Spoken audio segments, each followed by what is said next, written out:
Olá pessoal, bem-vindos a mais um vídeo da série da Bíblia Hebraica, do Tanakh. Estamos lendo o livro de Josué, hoje vamos para o capítulo 8. Se você ainda não viu os vídeos passados, dá uma procurada, tem aí uma playlist no meu canal para você poder acompanhar a história. E espero que goste, como eu tenho feito com todos os outros vídeos. Vamos seguir no mesmo esquema, ler o texto, traduzir e ver comentários. Se você puder, já se inscreva no canal, caso não seja inscrito, deixa o seu curtir, deixa o seu joinha e vamos lá. Bom, no capítulo 8 de Josué, a gente vai ver Josué com o povo tentando novamente conquistar a cidade de Ai. Na primeira tentativa, vimos que foi ali um fracasso, inclusive porque um pecado havia sido cometido, e agora então vem uma segunda tentativa, e a gente vai ver que ela é muito mais bem sucedida. Bom, acho que essa é a introdução, está suficiente, podemos começar a ver o texto. Então, vou pôr o texto aí na sua tela, como você também já está acostumado, e a gente começa a nossa análise. Capítulo 8 de Josué, versículo 1, começa dizendo: Vayomer Adonai el Yoshua, e Deus disse para Josué: Al tirá ve'al terhat, não tenha medo, não fique temeroso. Kach imcha et kol am milchama, pegue com você todo o povo de guerra. Vekum ale Ai, e levante-se e vá contra Ai. Re natati beyatcha, e veja que eis que eu dei em tua mão, et melech Ai, o rei de Ai, ve'etamo, e o povo da cidade, ve'tiro ve'etartso, e dei a cidade e dei o território. Ou seja, Deus prometendo que dessa vez vai dar tudo certo. Algumas expressões aqui para a gente chamar a atenção. Primeiro aqui, kol ama milchama, todo povo de guerra, todo homem, né, apto para a guerra. Nossos sábios dizem que eram muitos guerreiros, aqui a gente não tem o número, mas os nossos sábios dizem que foram 60 mil homens que se prepararam então para a batalha. E aí a expressão também, kach imcha, né, literalmente pegue com você, leve com você, que a gente vê aqui que Josué então vai participar da guerra.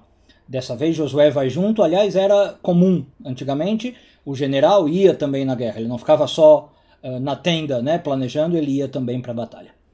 Muito bem, então esse é o versículo 1. Versículo 2.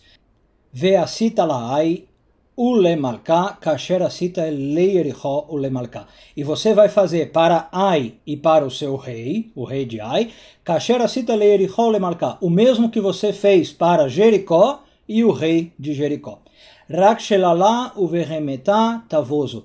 A diferença é que o espólio e os animais, agora, você vai poder ficar, né? Você vai poder saquear. Tavoso lachem, para vocês. Sim lecha orev lair meachoreia. E coloque emboscadas na cidade pela parte de trás. Bom, vamos ver algumas coisas aqui para falar. Então o versículo diz, você vai fazer conforme você fez com Jericó. O que a gente sabe que foi feito em Jericó está no capítulo 6. Qualquer coisa, dá uma olhada no vídeo. Em especial, o versículo 21 do capítulo 6 conta como é que foi feita a guerra de Jericó. Do que o versículo está falando? Você vai ter que matar todo mundo a fio da espada. É isso que Deus está falando. Você vai fazer o que você fez com Jericó, quer dizer, você vai matar todo mundo, não vai deixar sobreviver ninguém. Só que aqui tem uma curiosidade. Ele fala o que você fez com Jericó e com o rei de Jericó, né? Lá no capítulo 6 não foi dito o que foi feito com o rei. A gente pode até presumir, porque sabemos que todo mundo foi morto, ninguém conseguiu sobreviver, mas lá não foi dito. Então é aqui que a gente, na verdade, fica sabendo que o rei de Jericó, então, também provavelmente foi morto, ou foi morto.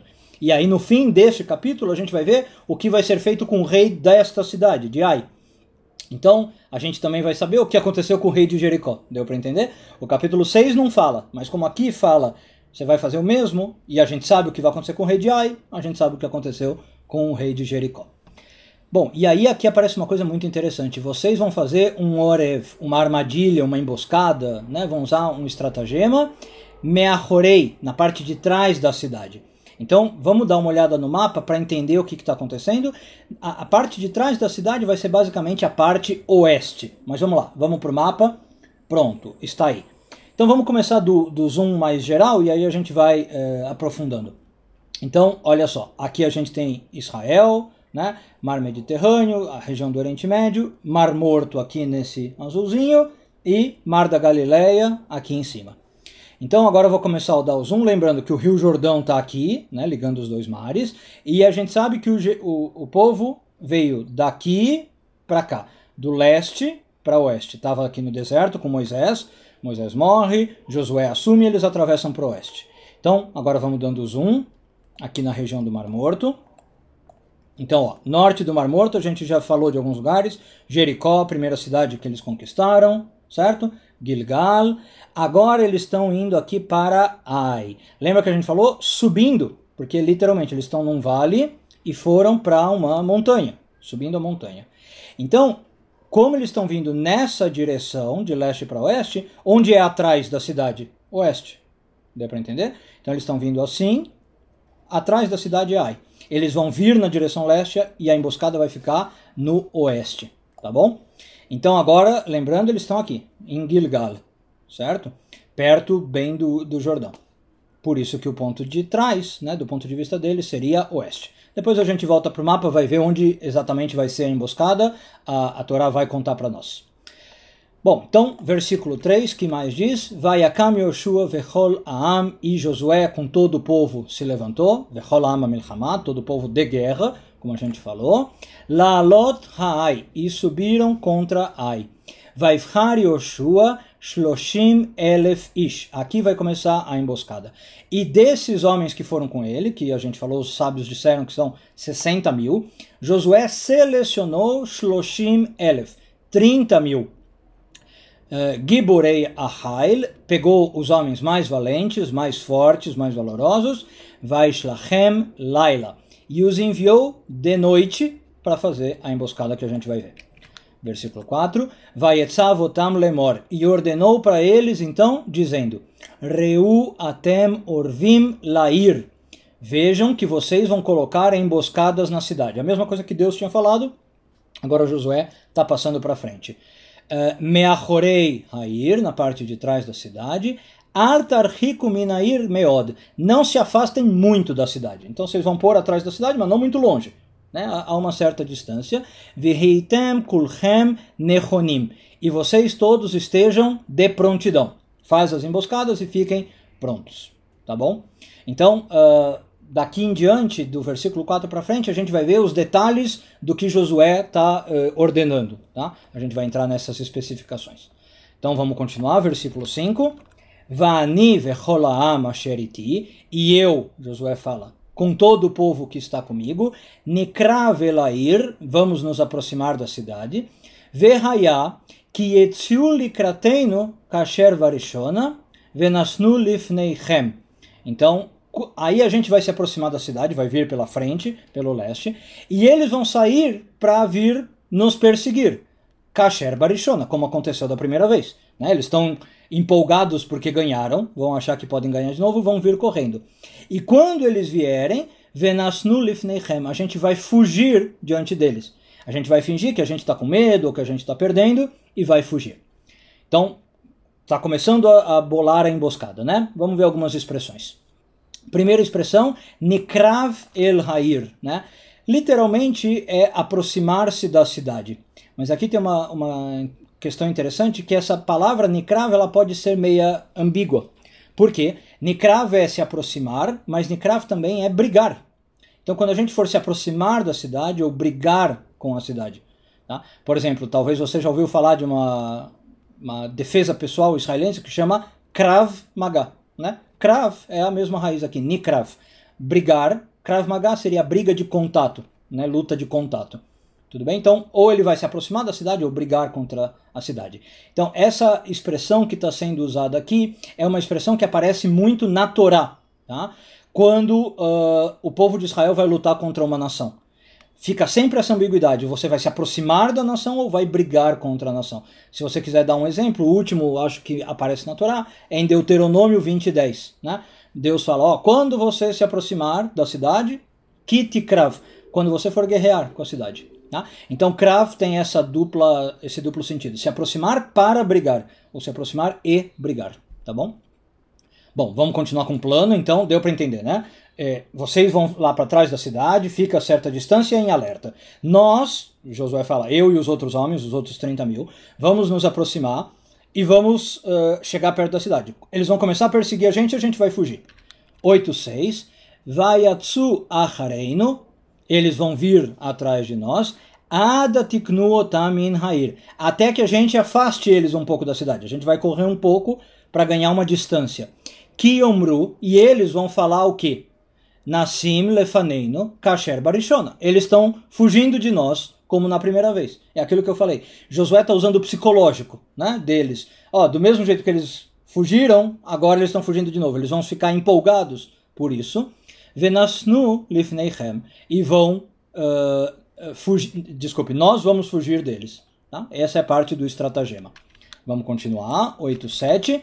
Veatem takumu meaoref. Nesse momento vocês vão levantar da armadilha, vão sair da emboscada. Vehorashtem etair. E vão tomar a cidade.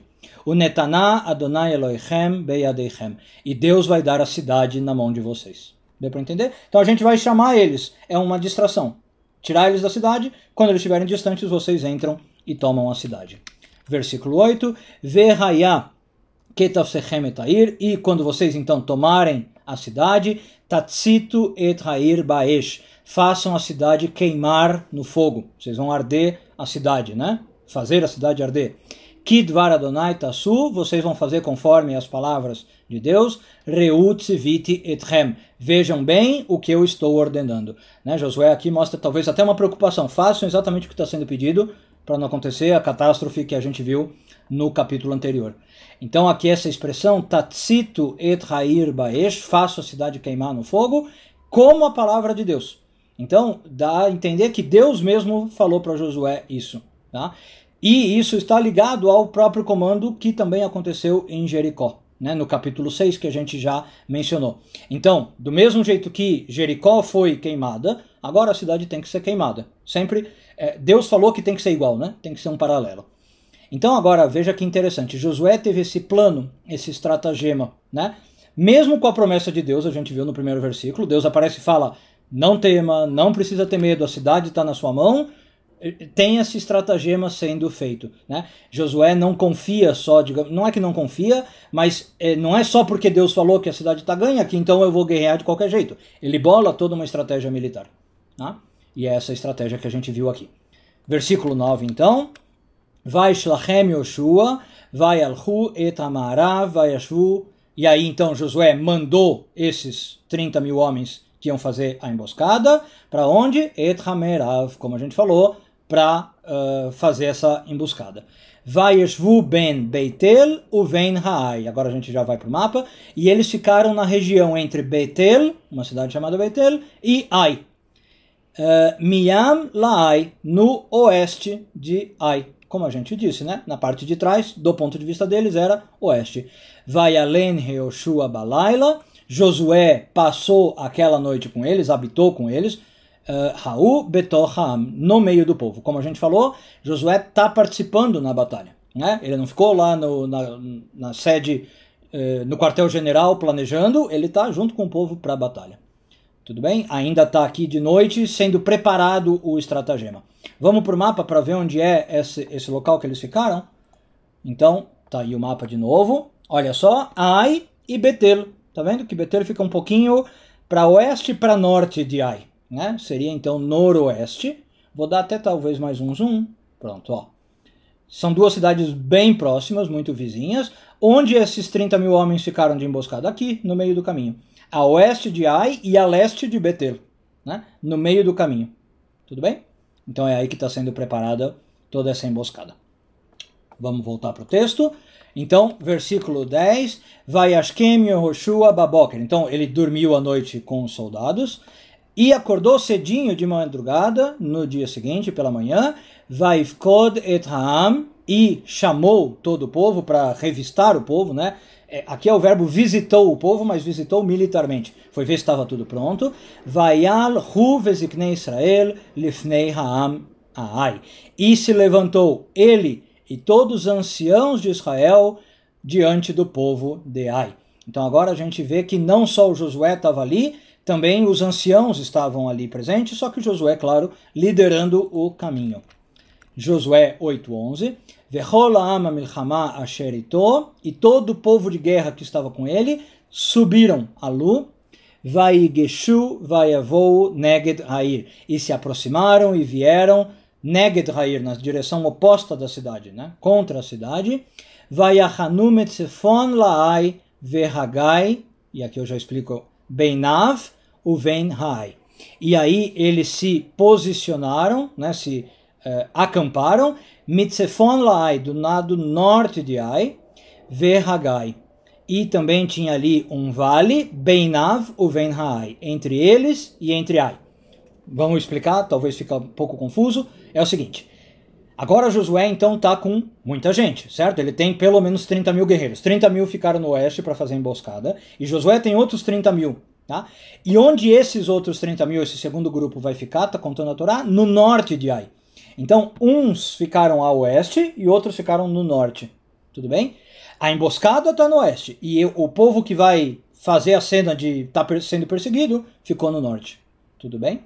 Então vamos dar uma olhada de novo no mapa, acho que só para reforçar, está aqui. Então Ai, Betel, e aqui tem 30 mil homens para a emboscada, a oeste. Os outros 30 mil ficaram em alguma região aqui do norte, a gente não sabe onde, não dá o nome, e fala só que existia um vale. Entre onde eles ficaram e Ai, existia um vale. Então, provavelmente, eles ficaram no topo da próxima montanha, né? Com um vale aí no meio. Tudo bem? Então, tá tudo pronto, todos os esquemas sendo feitos aqui para a guerra. Agora a gente vai ver que Josué parece fazer ainda um reforço. Além desses 60 mil homens divididos em dois grupos, vai vir um reforço adicional. Vamos ver no versículo 12.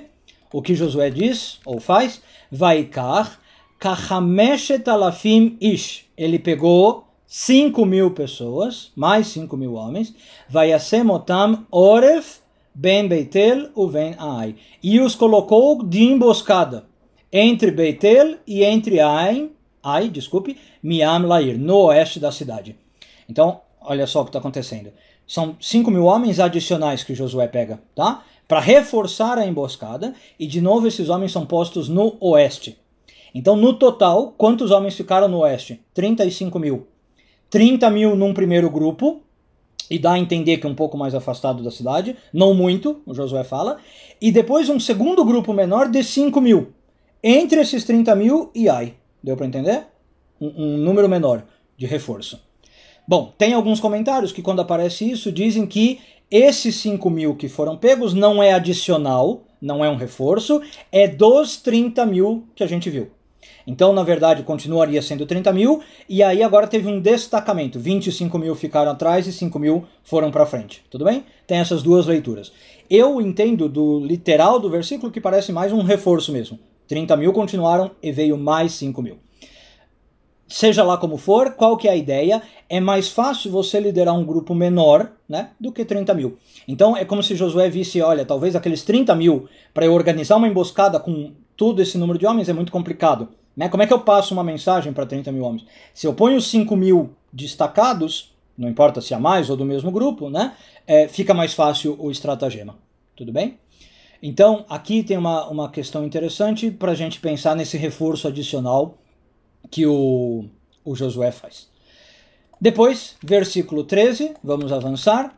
Vayasimu ha'am et kol ha'machaneh asher mitzefon la'ir Vetakevo Miam Lair. Vamos lá. E assim foi posto então o povo. Como é que ficou a distribuição geral? Et kol ha'machaneh, todo o acampamento, asher mitzefon Lair, ficou no norte da cidade. Né? O que o povo de Ai vai ver esse acampamento no norte. Vetakevo Miam Lair. E a emboscada, os homens que foram selecionados para a emboscada, ficaram no oeste.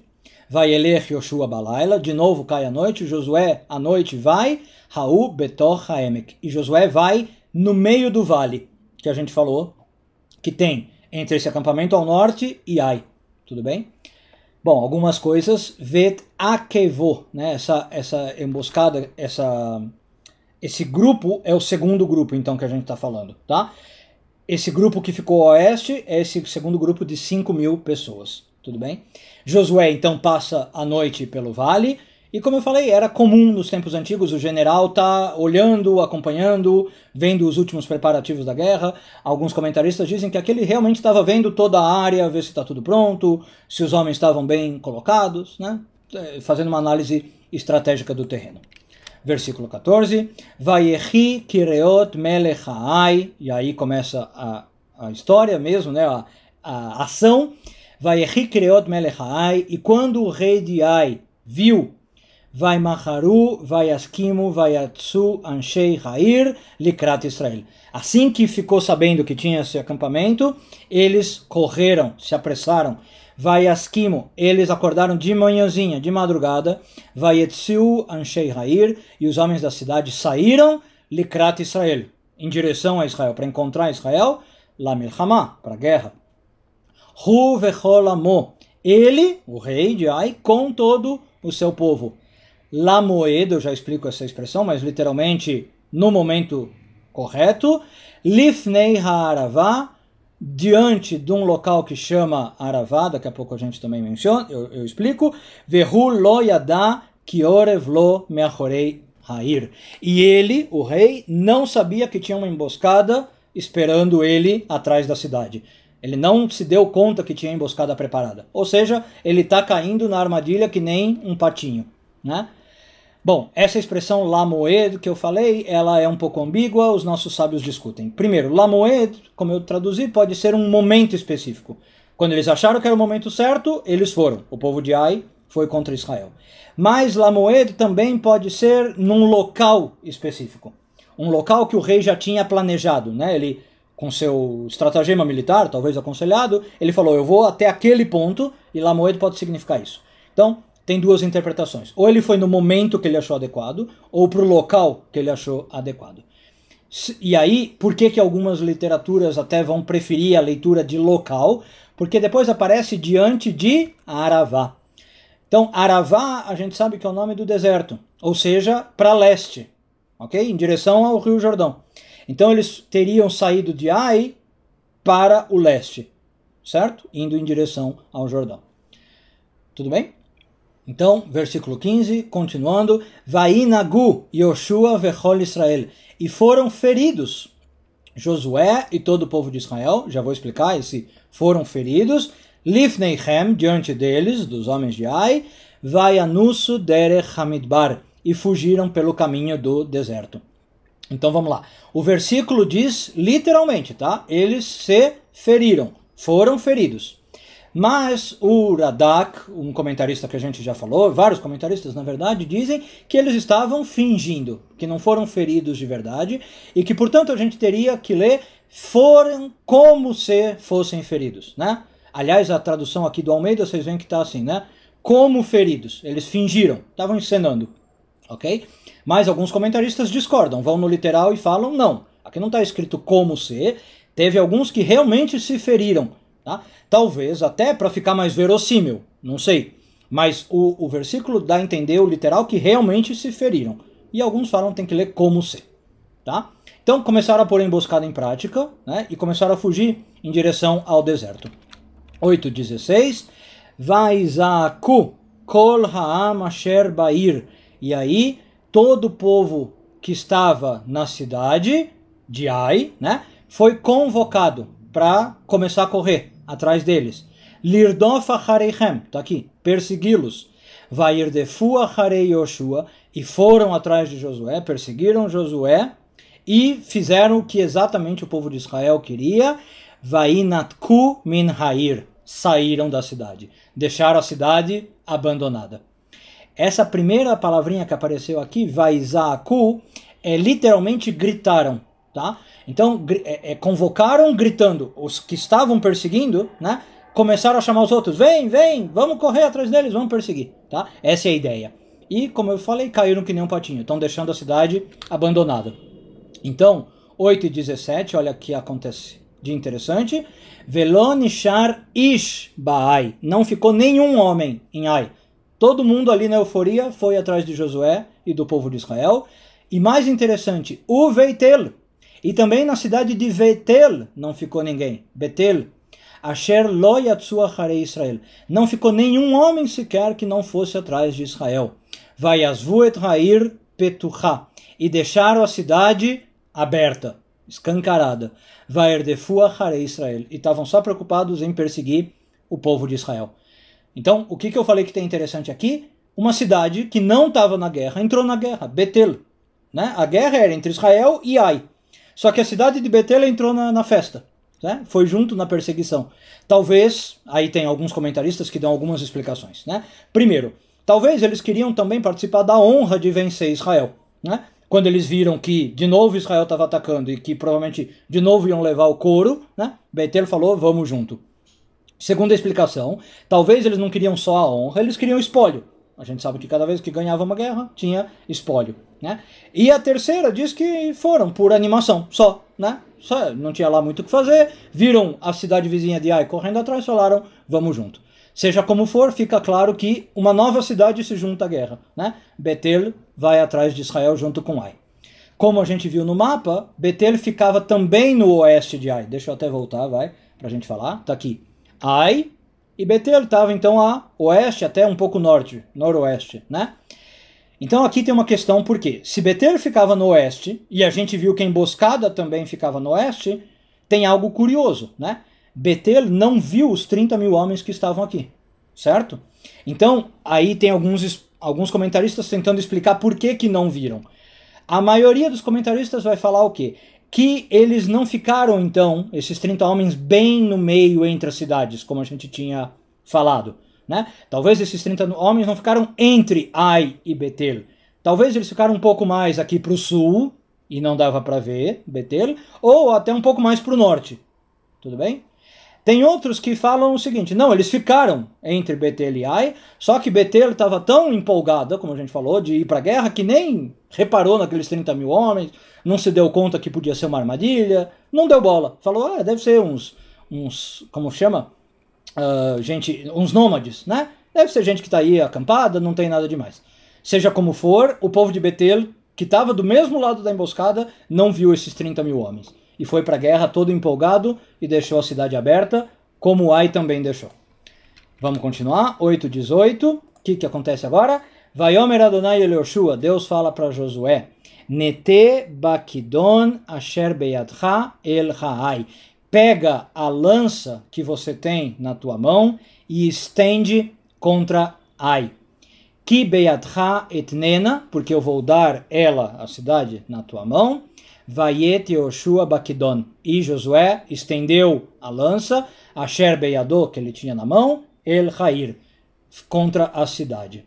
Aqui tem uns comentaristas que dizem que isso é literal, no sentido literal simbólico, né? Que Josué estendeu a lança significa atacou a cidade, é um jeito de falar atacou. Tem outros que falam que não, que aqui tem um ato meio milagroso sendo feito. Do mesmo jeito que Moisés usava o cajado para fazer alguns milagres, né? Começar as pragas do Egito, abrir o Mar Vermelho, Josué está estendendo o cajado literalmente para fazer um milagre, para chamar a invocação divina, né? Para ter ajuda divina. Mas não que necessariamente ele estava atacando. São duas interpretações. Josué 8:19. Vehaorev kam mecheramim komo. Agora a segunda parte do plano, né? Então, Josué fugiu com o povo, levantou o cajado, e a emboscada se levantou rapidamente, mecherá, mimkomo, do local em que ela estava, vayarutsu kinetot yadô, e saíram correndo rapidamente, né? Kinetot yadô, quando viram Josué estender a mão. Vayavou Ha'ir, chegaram na cidade, Vail Kedurra, e a conquistaram, Vayemaharu, Vayasitu et Ha'ir Baesh. E foram muito ágeis, muito rapidamente, colocaram toda a cidade em chamas. Puseram a cidade para arder. Ou seja, agora essa segunda parte, esse segundo grupo de 30 mil homens, fizeram o que tinha sido ordenado, de colocar fogo na cidade. E aí, claro, agora não tem mais para onde o povo de Ai fugir, né? Vamos ver o que acontece nos próximos versículos, isso vai ser descrito. 8:20, Vaifnu hanshei Ai achareichem. Os homens de Ai, então, viraram, olharam para trás. Vairu veine halá ashan ha'ir. E aí eles olham e de repente vem a cidade toda queimando. Vem a fumaça da cidade subindo Hashamaima, para o céu. Aqui a Bíblia é quase poética, né? Viram a fumaça subindo para o céu. Velo hayabahem yadain lanus. E eles não tinham mais força, coragem para fugir, não tinha mais para onde ir. Rena, verrena, nem para cá, nem para lá, não dava mais para ir para nenhum lugar. Deu para entender por quê, né? De um lado a cidade estava queimando atrás deles, e para leste estavam os 30 mil homens de Josué. Eles estavam agora no meio do caminho, sem ter para onde ir. Verhaam, Hanas, Hamidbar, e aí o povo que estava tentando fugir para o deserto, Nefach el Harodev, agora se virou contra os que estavam perseguindo. Então, o povo de Ai estava vindo aqui assim, e o povo de Israel fugindo, certo? Agora o povo de Israel virou contra os perseguidores. Então eles ficaram realmente encurralados. De um lado a cidade queimando, do outro Josué com 30 mil homens. E aqui tem uma explicação interessante. O versículo diz o seguinte, Velo hayabahem yadaim. Literalmente eles não tinham mais mão para fugir. Tá? Só que aqui, claro que não faz sentido traduzir literal, né? O que significa não ter mão? Mão como símbolo de força. Talvez até melhor braço. Né? Eles não tinham braço, eles não tinham mais força para fugir. Quando eles viram aquela cena, eles ficaram totalmente desanimados. Né? Então eles não tinham mais espaço físico para ir, mais local para ir, e isso minou a força deles. Tudo bem? Drenou a energia deles. Vamos ver então como é que dá o desfecho dessa emboscada. 8:21. Yehoshua vechol Israel ra'u kilakad ha'orev etair. E aí Josué e todo o povo de Israel, os 30 mil que estavam com ele, ra'u kilakad ha'orev etair, que a emboscada tinha conquistado a cidade, vechia lá ashan ha'ir, e que estava subindo a fumaça da cidade. Ou seja, onde há fumaça, há fogo, né? Vai a chuva, vai a ku etanshei ha'ai. E aí então eles se viraram, a gente já viu, e começaram a perseguir os homens de Ai e ferir, né? Matar os homens de Ai. 8:22, continuando. Ve'ele yatsumin ha'ir likratam. E da cidade saíram ainda outros homens para encontrar esses que estavam fora. Vaihiu le Israel bataver. E assim eles ficaram então no meio de Israel. Elemize ve'elemize. Alguns de um lado, outros de outro. Vayaku otam ad bilti hishirlo sharid upalit. E aí, olha só que forte. Eles começaram então a ferir de um lado e de outro, de modo que nenhum deles sobreviveu, nenhum deles escapou. A armadilha deu super certo. Eles ficaram realmente encurralados. 8:23. Vet melech Ai tafsu. E o rei de Ai, eles capturaram Hai, vivo. Vayakrevu oto el Yoshua. E trouxeram ele para Josué. Então vamos ver o que Josué vai querer fazer com o rei. 8:24. Vayehi kechalot Israel laharog et kol yoshvei Ai. E foi que quando os israelitas terminaram de matar todos os habitantes de Ai, Bassadeh, Bamidbar, no campo e no deserto, né, onde estava ocorrendo a batalha, Asher redafumbo, onde ocorreu a perseguição, vai apelo kulam lepi heref, todos caíram a fio de espada. Ad tumam vai a chuva kol Israel ha'ai, até todos terem sido consumidos, como a gente falou, não sobrou nenhum, e aí vai a chuva kol Israel ha'ai, todo o povo de Israel se voltou para Ai. E também foram destruir a cidade a fio de espada. Então, mataram todos os homens que estavam fora da cidade, que caíram na emboscada, no campo, no deserto, e depois também entraram na cidade e mataram todo mundo que estava na cidade. 8:25.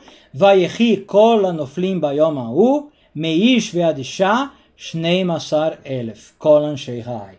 E foram então os caídos, os tombados naquele dia, de homens a mulheres, ou seja, total, né, o jeito que o Tanakh tem de falar, no total morreram Shnaim Asar Elef, 12 mil pessoas. Kol Hanshei Ai, de novo essa ênfase, eram esses todos os moradores de Ai, todos os habitantes, não sobrou ninguém. Tudo bem? Avançando, 8:26, Vi Yehoshua lo reshiv yado asher nata bakidon ad asher echerim et kol yoshvei Ai. E Josué não retirou a mão, no sentido, não baixou a mão, né? Asher nataba kidon, que estava segurando a aliança, ad asher echerim et kol yoshvei Ai, até que todos os moradores de Ai tivessem sido destruídos. Aqui eu vou retomar aquela explicação que eu falei, de que alguns interpretam esse estender a lança, né, do Josué como um ato de fazer um milagre. Aqui dá a entender isso, mais forte. Por quê? Josué não baixou a mão enquanto todo mundo não tivesse sido destruído. Então dá a entender que precisava que que Josué tivesse com a lança estendida para todo mundo morrer. Aqui isso lembra, por isso que eu falei Moisés, eu até me confundi, tem um episódio na Torá que é assim, né? Moisés fica levantando o cajado, e enquanto o cajado está de pé, o povo de Israel está lutando com Amaleque, ganha. Quando Moisés baixava a mão, o povo perdia, certo? Então dá a entender que aqui está a mesma coisa acontecendo, tem um ato milagroso envolvido. Josué precisou ficar com a mão estendida, e ele só baixou a mão quando todo mundo foi destruído. 8:27, para a gente avançar. Rak habeheimah ushlal ha'ir hahi bazezu. Como a gente falou antes, aqui tinha uma diferença de Jericó, eles podiam pegar o espólio, né? Lá em Jericó não pôde. Então, Rak habeheimah ushlal, só os animais e o espólio da cidade hahi bazezu. Aquele realmente eles saquearam, Lachem, Israel, pegaram para si, Kidvar Adonai, como Deus tinha permitido. Asher tzivait Yoshua, Deus tinha ordenado a Josué. Tá? Então as únicas coisas que sobreviveram eram o espólio, os animais e os itens da cidade. 8:28, Vaisrof Yoshua et Haai, Josué queimou a cidade, Vayesimea tel olam, shmama ad hayom hazeh. E aí ele fez da cidade um monte de ruína, ficaram só os escombros, né? Até hoje. Ficou só o escombro da destruição até os dias atuais. Bom, aqui tem uma questão interessante.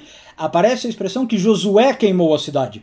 E aí os comentaristas falam, ué, mas a gente já viu que os 30 homens da emboscada tinham queimado. Então aqui dizem duas interpretações. Que ou Josué foi lá e queimou ele mesmo o que porventura tinha faltado, ou seja, Josué ajudou a completar o incêndio, ou aqui é só no sentido de Josué estar levando o crédito. Quem fez foram os homens, mas como Josué é o líder, é como se falasse Josué queimou a cidade. Né? Isso é normal na história. Você fala, fulano conquistou. Às vezes ele nem estava na guerra, mas ele era o general que, né, conquistou a cidade. Tudo bem? Bom, e aí a cidade ficou só um montinho de ruínas até os dias de hoje. 8:29, vamos ver o que acontece. Vetmelech Ai, o rei de Ai, que tinha sido trazido, né, para Josué, Talá al-Haetz, foi pendurado, enforcado numa árvore, ad et haerev, e ele foi deixado lá até o anoitecer. O Kevor Hashemesh, e quando o sol se pôs, Tzivai Yoshua vairidu et nivlato min haetz. Quando o sol se pôs, Josué deu uma ordem e baixaram o corpo dele da árvore. Vayashlichu otá el petach sha'ar, e jogaram o corpo na abertura do portão Hair da cidade, jogaram na entrada da cidade. Vayakimu alav galavanim, e sobre o corpo puseram um monte de pedras, fizeram um montinho, uma montanha de pedras, gadol, muito grande, ad hayom hazeh, até o dia de hoje. Bom, o que está acontecendo aqui? Tem um comentário para fazer. O Radak, que a gente já falou, explica que Josué aqui está respeitando uma lei que na verdade aparece lá na Torá. Tem uma lei que proíbe você deixar um corpo exposto até depois do sol se pôr. Tá? E isso não é uma lei só para Israel, é uma lei que você tem que fazer com qualquer pessoa. Quando há um corpo, mesmo numa guerra contra o inimigo, esse corpo não pode ficar exposto depois que o sol se pôs. Tá? Então, Josué está fazendo esse respeito. Ele pendurou o corpo do rei, enforcou, só que não podia deixar o corpo exposto até depois do pôr do sol. Tudo bem?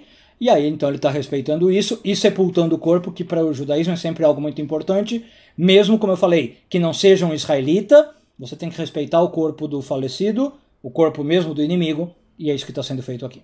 Tá? Bom, do versículo 30 em diante, antes de a gente avançar, tem uma observação importante, porque vai ligar com algo que aconteceu na Torá. Daqui para frente, até o final, quase o final do capítulo, a gente vai ver que vão vir bênçãos e maldições ligadas a dois montes, que a gente chama Monte Gerizim e Monte Eval. Então, o que está acontecendo vai se cumprir agora, neste momento, o que foi ordenado no último livro da Torá, em Deuteronômio, em Dvarim, que basicamente é o seguinte: o povo tinha que ir para o Monte Eval, oferecer um sacrifício, escrever a Torá nas pedras, tudo isso está em Deuteronômio, tá bom? E depois disso ia ficar o seguinte, 6 tribos em cada um dos montes que eu falei. 6 tribos no Monte Gerizim, 6 tribos no Monte Eval. E eles iam ler a Torá, que tem bênçãos e maldições, tá? E o povo ia passar no meio, tá? Ia receber essas bênçãos e maldições. Então, para a gente entender um pouquinho melhor o que vai acontecer agora, do 8:30, eu vou voltar um pouco, pedir a licença de vocês, embora não seja o livro que a gente está estudando, mas vamos ler um pouco do Deuteronômio só para entender esse contexto, tá? Como um preâmbulo para o que vem agora.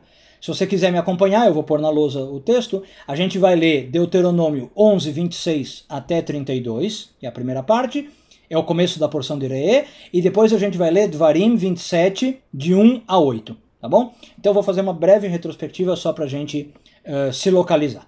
Então vamos lá, deixa eu pôr aqui, Deuteronômio 11, vamos começar no versículo 26, só para dar essa contextualização como eu falei. Então, começo da porção de Re'ê, né, como eu também mencionei.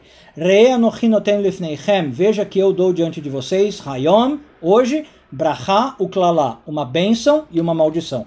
Isso é Deus falando, né? Eta bracha asher tishmeu el mitzvot Adonai Elohechem asher anochim etzavetchem hayom. As bênçãos vão acontecer quando vocês ouvirem os mandamentos de Deus que eu estou ordenando. Os mandamentos que eu, Deus, estou ordenando. Vehaklala im lo tishmeu el mitzvot Adonai Elohechem. E as maldições, se vocês não ouvirem os mandamentos de Deus, vesartem min haderech asher anochim etzavetchem, e se desviarem do caminho que eu estou ordenando para vocês, Hayom, hoje, lalechet acharei Elohim acherim. E se vocês forem seguir deuses estranhos, né, deuses de idolatria, asher lo yedatem, deuses que vocês não conhecem, deuses que vocês não têm nada a ver com eles. 11:29.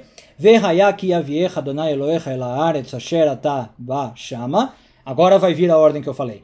E será que quando vocês vierem para a terra que Deus deu para vocês, está falando no futuro, né? Porque ainda é Deuteronômio. Quando vocês chegarem em Israel, leristá, vocês vão conquistar essa terra. Venatate tabracha al har Gerizim. As bênçãos vão ter que ser dadas sobre o monte Gerizim, como eu falei. Ve'etaklala al har Eival. As maldições vão ter que ficar sobre o segundo monte chamado Eival. Como é que isso vai ser feito? Haló, Rema, Be'ever Yarden. Esses dois montes estão do outro lado do Jordão. Acharei derech mevo Hashemesh, na direção de onde se põe o sol, ou seja, indo para o oeste. Ba'aretz Haknani, está dentro da terra dos cananeus, ainda não era terra israelita, né? Hayoshev Ba'aravá, Mul HaGilgal, Etzel Elonei Moré. Então Deus dá todas as direções, né? E ficam ali na região de Aravá, que a gente falou, o deserto, Mul HaGilgal, diante de Gilgal, que a gente já estudou, Etzel Elonei Moré, do ladinho de um local chamado Elonei Moré, os carvalhos de Moré. 11:31, penúltimo dessa parte. Ki atem uvrim et hayarden lavo lareshet et haaretz asher Adonai Elohechem noten lachem virishtem otah veyashavtem ba. Porque vocês vão passar o Jordão, vão ir conquistar essa terra que Deus deu para vocês e vão começar a se assentar nessa terra. 11:32 Ushmartem lasot et kol hachukim vet kol hamishpatim asher anochi noten lefnechem hayom. E é nesse momento que vocês vão ter que começar a cumprir todos os mandamentos e todos os decretos que eu, Eterno, dou para vocês. Tá? Então esse é o primeiro trecho. Veja que Deus falou, quando conquistar a terra, lembra desses dois montes, Gerizim e Eval, para dar bênçãos e maldições. Próxima porção que eu queria ler, ainda em Deuteronômio, só que agora vamos para o capítulo 27, do 1 ao 8, que vai explicar um pouquinho mais como é que acontece isso. Diz o seguinte: Vaetzav Moshe vezignei Israel et ha'am. Moisés e os anciãos de Israel ordenaram para o povo, lemor, dizendo: Shamor et kol hamitzvah asher anochim etzavetchem hayom. Guardem todos os mandamentos que eu estou ordenando hoje. Vehaya bayom asher tovru et hayarden el haaretz asher Adonai Elohecha noten lach. E será no dia que vocês passarem o Jordão para chegarem na terra que Deus deu para vocês. Vehakamot alecha avanim gdolot. Vocês vão estabelecer ou levantar, né, pedras enormes, pedras grandes. Vesadeta otam basid. Vocês vão plastificar essas pedras, não é plastificar, é cobrir elas com uma resina, tá? Aqui a tradução em português, você vai caiar a pedra. Não sei se é a melhor ideia, mas você vai pôr uma superfície em cima da pedra. Para quê? Para poder escrever nela. Ela vai virar um material de escrita. Vamos ver como que isso é dito. 27.3. Vechatavta aleichem et kol divrei Torah azot. Vocês vão escrever sobre essas pedras, então, todas essas palavras da Torá. Beavrecha leman asher tavoi laaretz. Ao passarem, né, para que assim vocês possam, então, chegar na terra. Asher Adonai Elohecha noten lecha, que Deus dá para vocês. Eretz avat halav udvash, uma terra que emana leite e mel. Kasher diber Adonai Elohei avotecha lach. Conforme Deus, o Deus dos teus pais, já tinha falado para vocês. Vamos avançar. 27.4 diz o seguinte: Vehaya beavrechem et hayarden takim et avanim haele. E quando vocês passarem o Jordão, vocês vão colocar essas pedras, asher anochim etzavetchem hayom, que eu estou dando a ordem hoje. Aonde que vocês vão pôr? Behar Eival, no monte Eival. Vesadetah otam basid. De novo a mesma expressão. E vão plastificar essas pedras, vão pôr essa resina sobre as pedras. 27.5. Uvanita sham mizbeach la Hashem Elohecha. E lá vocês vão construir um altar para Deus, nesse monte Eival. Mizbeach avanim, um altar de pedras. A gente sabe que sempre na Torá é de pedra. Lotanif aleichem barzel, e não vai usar metal. Não vou entrar aqui em detalhe, mas nunca se usava metal para construir um altar, né? O metal não pode ser usado. Tem várias explicações, mas uma das mais famosas é de que o metal está ligado à guerra, à destruição. Você usa para fazer arma. Então não faz sentido fazer um altar usando metal. 27.6. Avanim shlemot tivnet mizbeach Hashem Elohecha. As pedras têm que ser inteiras, as que você vai usar para o altar, né? Não pode ficar cortando e talhando. Vehalit alav olot la Hashem Elohecha. E sobre essas pedras vocês vão fazer os sacrifícios de olot. Olot é um tipo específico de sacrifício, sacrifício de elevação. 27.7. Vezavarta shlamim veachalta sham vesamachta lifnei Hashem Elokecha. E também vocês vão fazer outros tipos de sacrifício, chamado shlamim, ofertas de paz, e vocês vão comer parte do sacrifício, vesamachta lifnei Hashem, e vão se alegrar, ou seja, vai ser um dia também de alegria. 27.8. Vekatavta elavanim, e vão escrever sobre as pedras, et kol divrei Torah azot, todas as palavras dessa Torá, baer heitev, com toda claridade. Essas palavras têm que ser escritas de maneira muito fácil de ler, né? Tem que ser muito fácil para qualquer um que queira ler. Tudo bem? Então, o que está acontecendo, né? Como vocês viram, tem toda uma ordem, mandamentos dados no fim de Deuteronômio, do que tem que acontecer quando o povo vier a conquistar a terra de Israel. Basicamente, ligado ao Monte Gerizim, ao Monte Eival, escrever a Torá na pedra, fazer alguns sacrifícios. Tudo isso vai ser cumprido agora, certo? Como eu falei, é agora no livro de Josué, só no capítulo 8 que isso está sendo cumprido. Então, basicamente, o que a gente sabe que vai... como é que é o ritual que vai ser feito?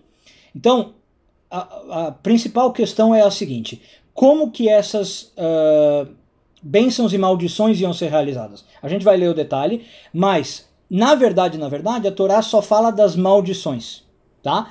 As bênçãos a gente sabe quais vão ser por oposição, né? Então, por exemplo, se a maldição é assim, você vai adorar deuses idólatras, a bênção é você vai adorar a Deus, ao Deus de Israel, tá? Então a gente sabe só das bênçãos, na verdade, por um paralelismo. Agora, os comentaristas trazem aqui uma questão para nós, né? Tudo isso, como a gente viu, devia ser feito assim que se cruzasse o Jordão, certo? Mas o povo de Israel já cruzou o Jordão, lá no começo do livro de Josué, né? Então, por que isso está sendo só feito agora? Né? Já passaram alguns dias, talvez até alguns meses, desde que eles passaram o Jordão. Já ocorreram algumas guerras, né, com Jericó, Ai já tentou ser conquistada. Por que isso está sendo só feito agora? E aí tem algumas explicações dos nossos sábios. O Radak, primeiro, explica que os versículos, os capítulos da Torá, do Tanakh, estão em fora de ordem. Tá? Então, que realmente eles fizeram tudo quando entraram, assim que eles atravessaram o Jordão, só que por algum motivo o Tanakh só está contando isso agora. Então, não tem uma ordem cronológica sendo seguida, e aliás essa é uma coisa muito comum na Torá, tá? Talvez espante você, mas é um ensinamento que a gente sabe no judaísmo, que às vezes a Torá não está seguindo a ordem cronológica, ela vai e volta no tempo, né? Às vezes tem flashbacks, e o Radak afirma isso. Outros dizem, não tem nada de fora de ordem, realmente eles só estão fazendo agora, depois de todas as guerras que a gente viu, né? Eles só estão fazendo nesse momento, tá? Não sabemos por quê, talvez a gente não chegue a uma resposta, mas por algum motivo só agora. E outros falam o seguinte, olha, na verdade esse texto também está fora de ordem, mas não no sentido de que aconteceu lá atrás e está sendo narrado agora, ele está sendo adiantado. Na verdade eles só fizeram isso no futuro, mas a Torá o Tanakh começou a contar para nós agora. Deu para entender a terceira visão? Essa linha de argumento diz o seguinte, o povo de Israel só fez tudo o que foi mandado quando de fato eles se estabeleceram em Israel, ou seja, depois de acabar com todas as guerras, todas as conquistas. Só que por algum motivo o Tanakh quis contar isso agora, embora ainda não tenha sido feito. Tudo bem? Então, tem essas três opiniões basicamente. Está no local correto, tá? E só agora eles conseguiram fazer, por isso que eles fizeram agora e agora está sendo contado, ou está no lugar errado. E aí tem duas opiniões. Ou está no lugar errado, atrasado, já foi feito, só que o Tanakh só contou agora, ou está no lugar errado, adiantado, ainda nem foi feito, mas o Tanakh quis contar agora. Tá? Seja como for, é agora que a gente vai ler sobre isso. Então, vamos voltar para o versículo 30 e ver como é que o livro de Josué vai contar isso para nós. Então, olha como foi bom a gente ter ido para o Deuteronômio, porque aqui ele introduz a ideia e a gente pode ficar perdido, né? Por que que Josué está fazendo isso? Mas agora você vai entender. O versículo 30 já começa dizendo o seguinte, Azivnei Yoshua misber ladonai Elohei Israel behareival. E então Josué construiu um altar para Deus, o Deus de Israel, no monte Eival. Tá vendo? Se você ler só aqui, você cai de paraquedas, né? Você fala, ué, por que que Josué está construindo? Mas agora você sabe o contexto, é porque é lá de Deuteronômio. Bom, esse Monte Eival, aqui uma breve descrição, só para vocês saberem. A gente sabe até hoje onde é, tá? Lembra que nem sempre quando a Bíblia cita algo, a gente sabe onde ficava, mas o Monte Eival a gente sabe. Eival fica perto de uma cidadezinha que chama Shem, até hoje, em Israel. É um monte bem conhecido, não é um monte particularmente alto, ele tem cerca de 1000 metros de altura, tá? Mas até hoje dá para ir lá visitar. Depois, versículo 31, Kasher tzivah Moshe eved Hashem et bnei Israel, como foi ordenado. Agora sim, o Tanakh conta para nós. Ele fez isso porque foi ordenado por Moisés, servo de Deus, para os filhos de Israel. Kakatuv besefer Torah Moshe, como está escrito no livro da Torá de Moisés. Mizbach avanim, um altar de pedras, shlemot, completas, pedras que não podiam ser talhadas, asher lo henif alechem barzel, sobre as quais não se levantou ferro, né, se não usou ferro, vai a lua lavolot la Hashem, vocês vão oferecer olot, sacrifícios de elevação para Deus, vai esberru shlamim, e vão também dar oferendas de paz. Então, repare que aqui o versículo lembra para nós quais eram os sacrifícios que tinham que ser feitos. Olá, que é o sacrifício de elevação, plural olot, e shlamim, sacrifícios de paz, de shalom. Essa é a palavra shlamim. 8:32, Vaichtav sham al ha'avanim, e ali se escreveu sobre as pedras, et Mishneh Torah Moshe, o livro da Torá de Moshe, já vou comentar essa expressão, Mishneh Torah Moshe, Asher katav lifnei bnei Israel, e isso foi escrito diante do povo de Israel. Bom, a expressão Mishneh Torah Moshe, ela é muito interessante, por quê? Mishneh Torah é o nome que a gente dá para o livro de Deuteronômio. Mishneh Torah significa a repetição da Torá, uma espécie de revisão da Torá. Então a ideia é de Gênesis a Números, né, a gente tem a Torá toda, e Deuteronômio meio que só repete as outras. Ela não traz muita coisa nova. Ela repete os outros 4 livros. Então por isso que é Mishneh Torah. Tá? Então, quando aqui fala que se escreveu Mishneh Torah de Moshe, essa repetição, né, tem duas ideias. Alguns comentaristas falam que Josué escreveu só o livro de Deuteronômio. E de Gênesis a Levítico, Gênesis do Levítico, Número, foi deixado de fora. Tem outros que falam o seguinte, não, Aqui está só aludindo que quem mandou escrever foi o livro de Deuteronômio.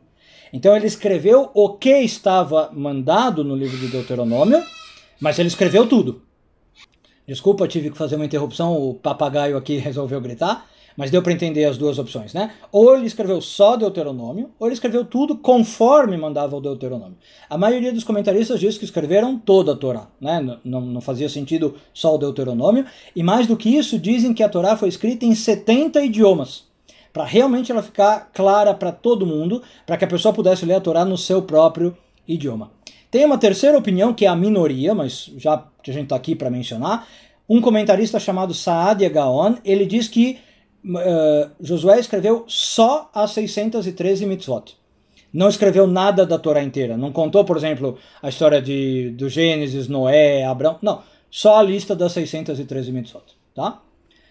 Bom, 8:33. Vechol Israel, Uskeinav, Veshotrim, Veshoftav, Omdim, Mizé, Umizé. Agora a gente vai ver como é que era feita as bênçãos e a maldição. Então, todo Israel, e os seus anciãos, e os seus guardas, e os seus juízes, Omdim, Mizé, Umizé, estavam de um lado e de outro. Se dividiram entre os dois montes, mas com relação a quem? La Aron. A arca da aliança ficou no meio. Tá? Então, Neged HaKohanim HaLeviim Nosei Aaron.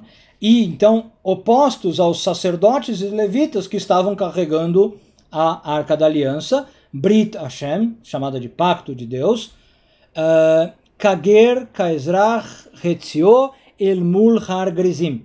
E aí o que aconteceu? Quem estava ali? Tanto os estrangeiros, o Ger, né? Kaezrach, como as pessoas que moravam já em Israel, que já eram israelitas.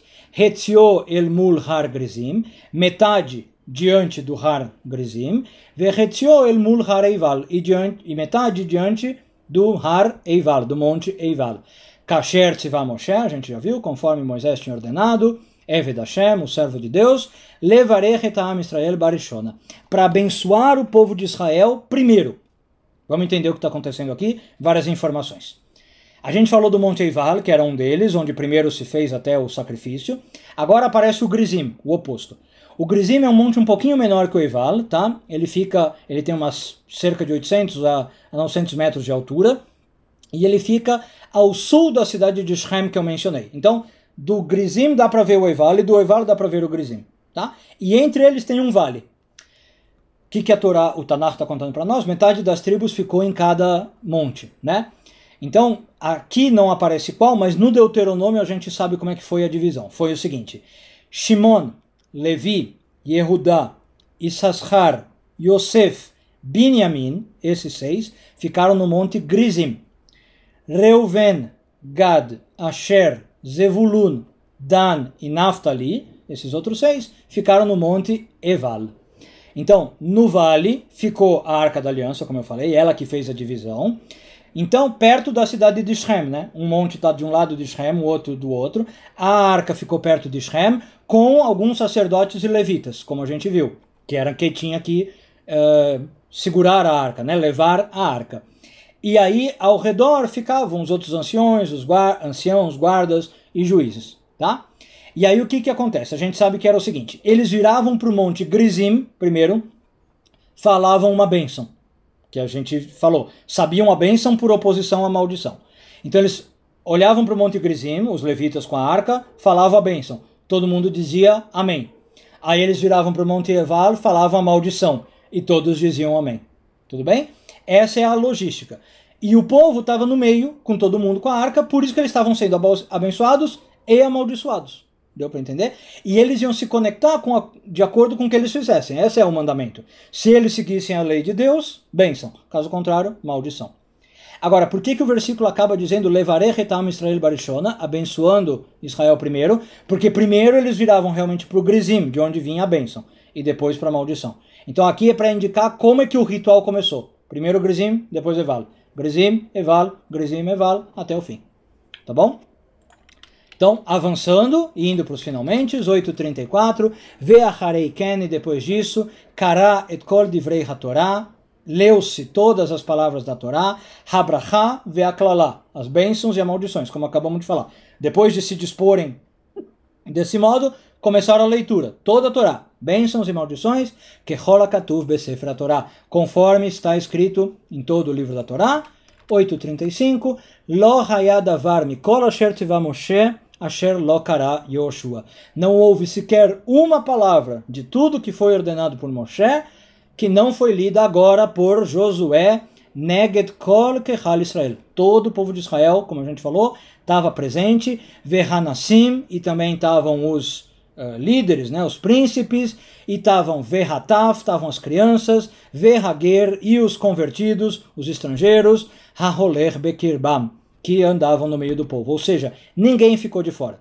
Criança ouviu, idoso ouviu, os líderes, os não líderes, os estrangeiros, os israelitas, todo mundo presenciou essa cerimônia, esse ritual. Tá? Então, aqui, só para a gente complementar aquela ideia, eu falei que alguns disseram que Josué teria escrito só o livro de Deuteronômio, né? E a maioria falou, não, deve ter escrito a Torá inteira e lido a Torá inteira. Este versículo dá a entender que foi a Torá inteira, né? Porque, como está dito, Josué leu tudo que Moisés ordenou. Não deixou nenhuma palavra de fora, né? Então dá a entender que realmente foi tudo, mas alguns vão falar, não, ele leu só as mitzvot, leu só as bênçãos, só as maldições, tem variações de opinião. Mas é interessante saber que aqui tem esse ritual quase místico sendo feito, né, de conexão com bênção e maldição, que foi ordenado lá em Deuteronômio e que só agora se realiza. Muito bem, com isso acabamos aqui o capítulo 8, né, conquista de Ai com sucesso dentro de um estratagema e realização desse ritual previsto. Espero que tenham gostado. Se ainda não curtiram o vídeo, por favor, curta, ajuda muito aqui o canal, né, eu saber também que vocês gostaram, o vídeo fica mais em cima na busca, né, mais relevante para outras pessoas. Muito obrigado pela audiência, muito obrigado pela paciência. Se Deus quiser, até um próximo vídeo da série Bíblia Hebraica Tanakh, onde a gente continua com Josué, capítulo 9. Um beijo grande a todos e tudo de bom.